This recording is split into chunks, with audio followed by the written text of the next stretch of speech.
Bonsoir frères et sœurs. Ce soir, le frère Ashbert va expliquer les choses qui doivent arriver bientôt.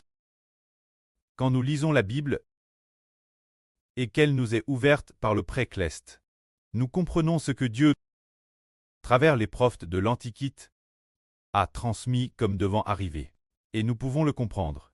Il y avait autrefois un roi, nommé Nebuchadnezzar. Ce roi vivait à l'époque du prophète Daniel. Cette époque, Daniel fut emmené captif. Babylone, chose tonnante.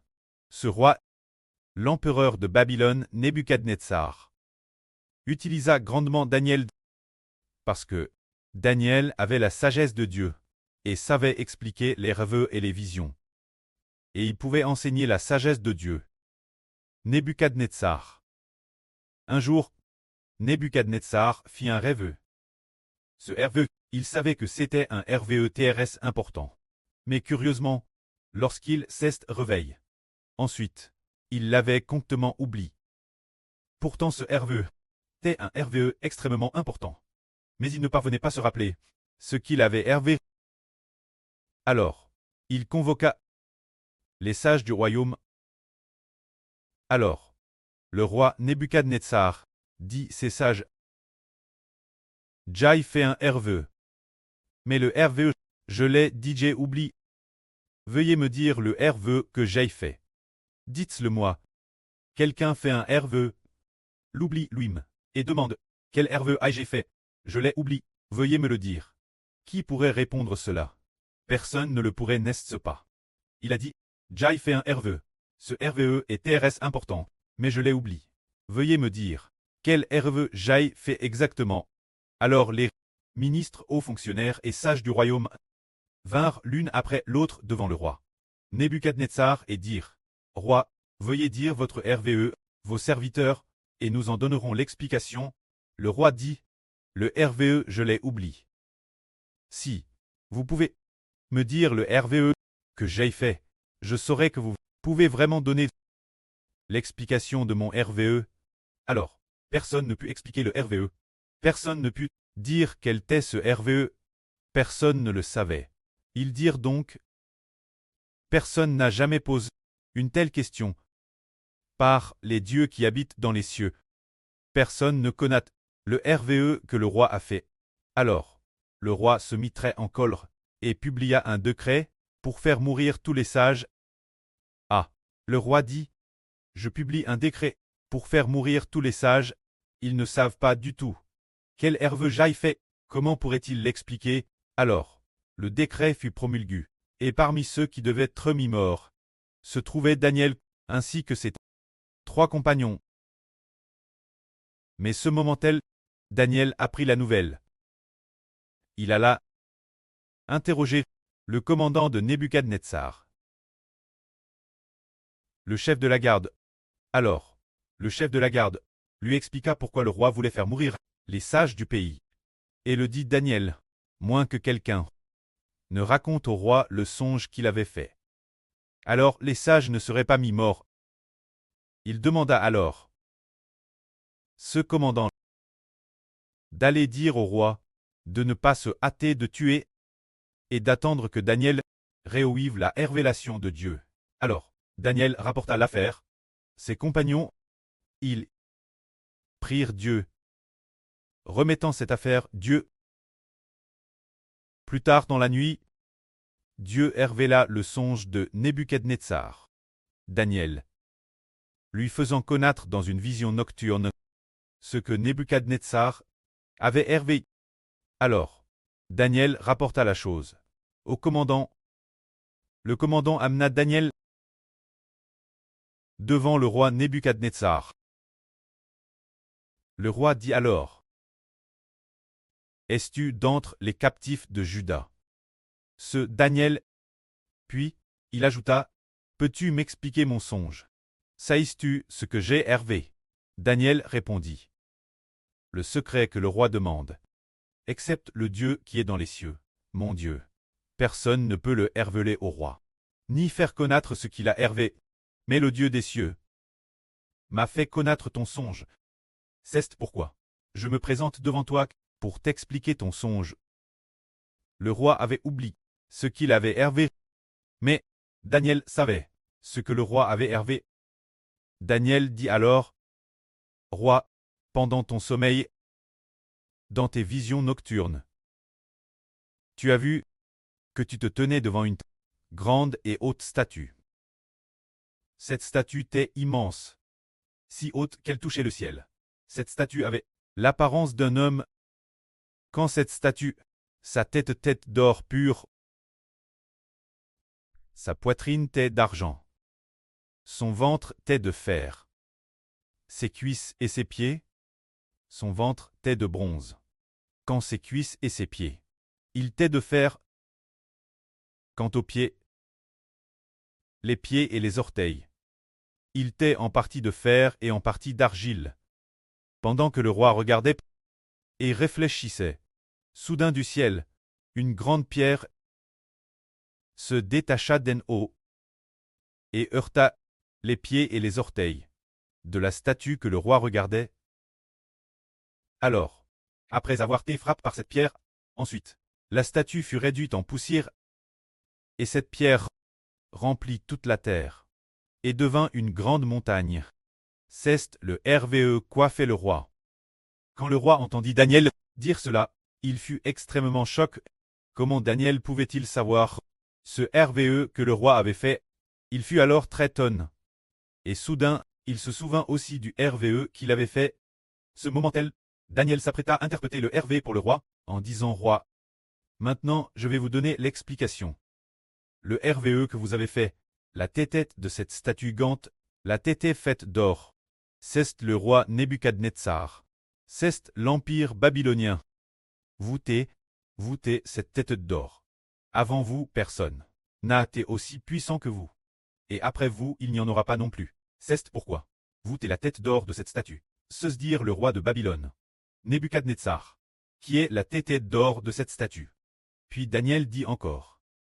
Quant au bronze, la partie en bronze de la poitrine, faites référence à un royaume futur, un royaume venir. Ce royaume, c'est l'empire Medo-Perse. Mais, l'empire Medo-Perse, n'est-ce pas aussi puissant que l'empire babylonien du roi? C'est dire que Babylone, cela signifie quoi pris?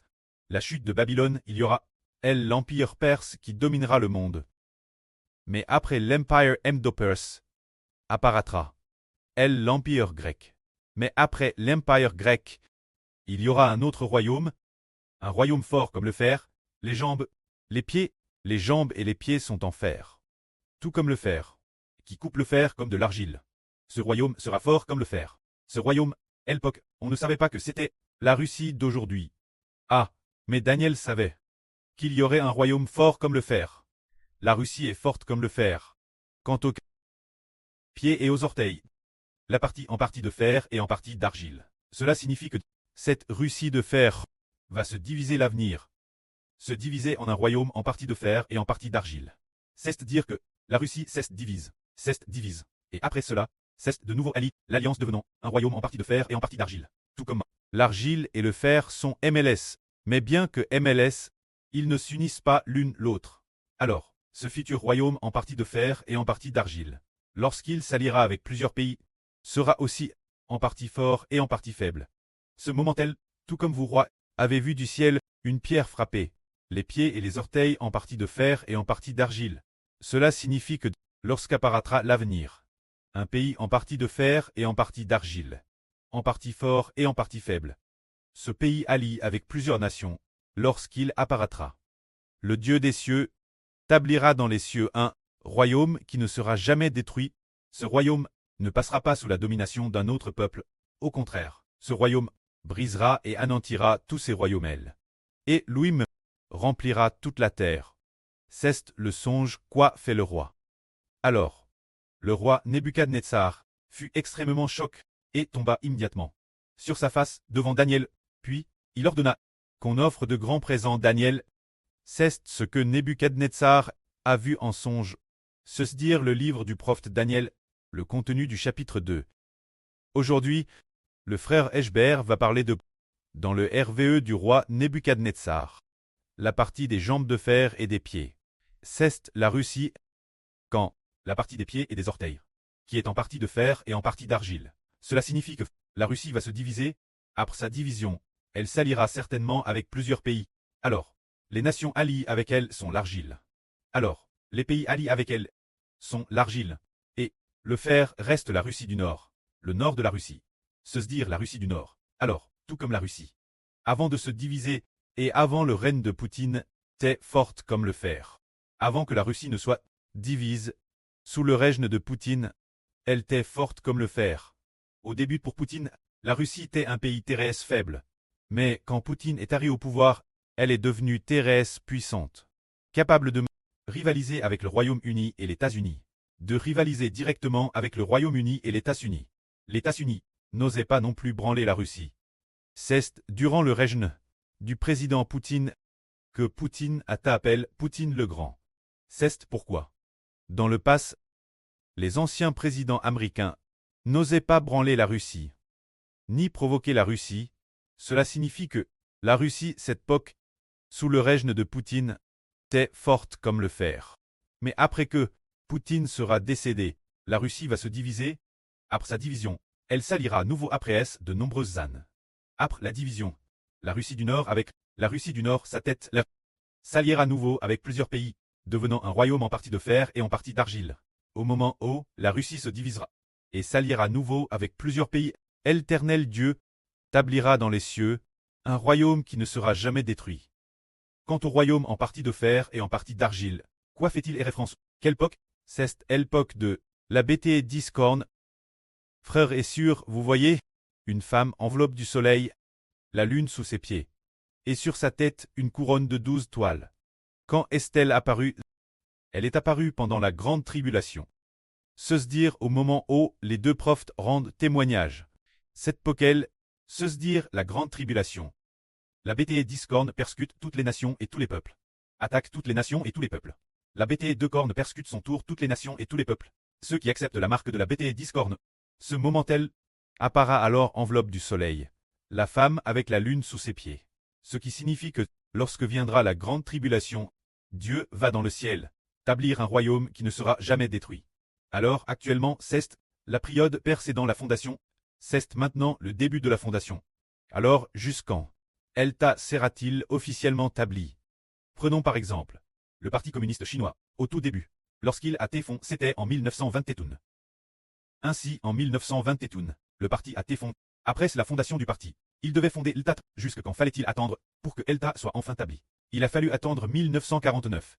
Il a fallu plus de 20 ans pour achever la grande œuvre de fondation de l'État. Ainsi, le royaume spirituel d'Israël est actuellement en cours de fondation. Alors quand sera-t-il fond avec succès? Il faudra attendre que la grande tribulation arrive. Ce sera probablement en 2038 que la fondation sera Russie.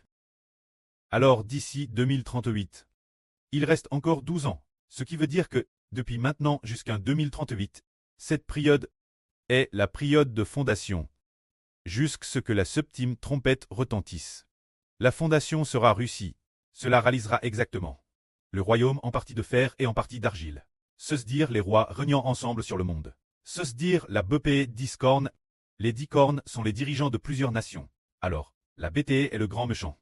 C'est celle du grand méchant. Du nord de la Russie, ce roi du nord, avec les dirigeants de 10 nations. S'alliant ensemble, lorsqu'ils régneront ensemble sur le monde. C'est le moment où Dieu dans le ciel établira le royaume d'Israël. Actuellement, c'est la période précédant la fondation. C'est maintenant le moment de la véritable fondation. Il faudra attendre plus de 10 ans pour qu'il soit établi. Que la gloire soit rendue auprès et au Seigneur.